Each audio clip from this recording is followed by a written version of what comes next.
Sebelum sampai ke kuburan Cina, sangat cermat perbincangan tentang siapa mengatakan apa, tapi begitu berada di kuburan Cina yang merupakan lokasi kejahatan tersebut, nyaris tidak ada perbincangan apapun. Sekalipun ada cerita ketika sudah melakukan eksekusi itu, mereka cerita ke teman yang lain dan merasa bangga, gua sudah bla bla bla bla bla kepada pada korban. perubahan bobotnya itu. Kenapa saya tidak menemukan adanya bobot kecermatan, bobot ketelitian, bobot detail yang sama sebelum di kuburan Cina dan saat di kuburan Cina. Pengalaman Mas Reza, harusnya para penyidik mencantumkan itu secara seksama, Mas. Kalau sekalipun itu sangat spontan, cepat waktunya. Barang tentu saya pribadi paling tidak ingin melihat kecermatan, ketelitian, detail itu ada di sekujur surat dakwaan. Dari halaman awal sampai halaman akhir, terutama pada momen terjadinya kejahatan dimaksud. Indikasi Anda apa? Tadi saya katakan, ada perbedaan bobot ketelitian, bobot kecermatan, bobot detail yang tercantum di dalam surat dakwaan. Saya tidak akan memberikan tafsiran apapun, kecuali sebatas hasil cermatan saya terhadap surat dakwaan tersebut. Mbak Putri harus menanggapi terlebih dahulu. Mbak Putri. Ya, menanggapi dari pendapat Bang Reza tadi, saya sepakat, Bang. Dengan tidak adanya komunikasi yang terjadi ketika mereka sampai di kuburan Cina. Nah, jujur saya baru malam ini mendapatkan dakwaannya, Bang.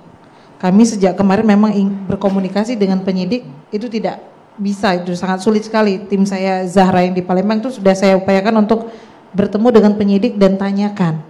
Dan itu memang tidak bisa kita dapatkan, Bang.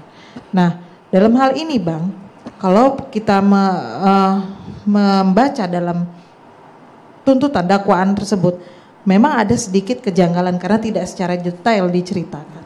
Tetapi saya sangat berharap saat nanti persidangan ini bisa dibuka kembali, Bang. Karena tidak mungkin kita flashback lagi, mundur lagi ke belakang, diambil lagi keterangannya, kan tidak mungkin, Pak. Berarti ini nanti satu catatan untuk Bapak JPU terhadap masukan dari Pak Reza tadi, bahwa tidak adanya percakapan berikutnya yang terjadi di saat kuburan Cina antara siapa dengan siapa berbicara dan ngapain sih gitu. Hanya di sini tertuangnya memang langsung mereka melakukan perbuatan tersebut gitu. Tapi kan pasti ada rasa ketakutan kah atau bagaimanakah, begitu ya. Silakan Pak Hutamrin. Nggih, silakan Pak. Dinyalakan Pak audionya, Pak. Pak Reza, ada mungkin yang belum terlihat di dalam dakwaan kami.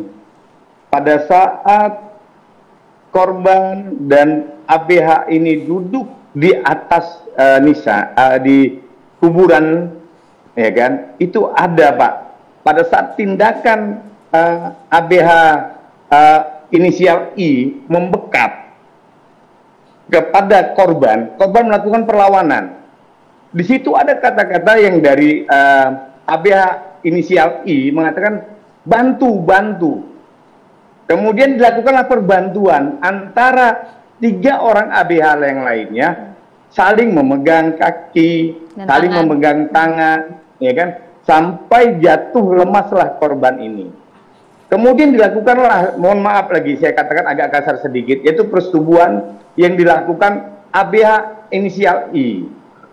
Setelah ABH inisial I itu melakukan persetubuhan terhadap korban, kemudian dia mengatakan, silakan, saya sudah melakukan persetubuhan ini, silakan yang lain kalau mau melakukan.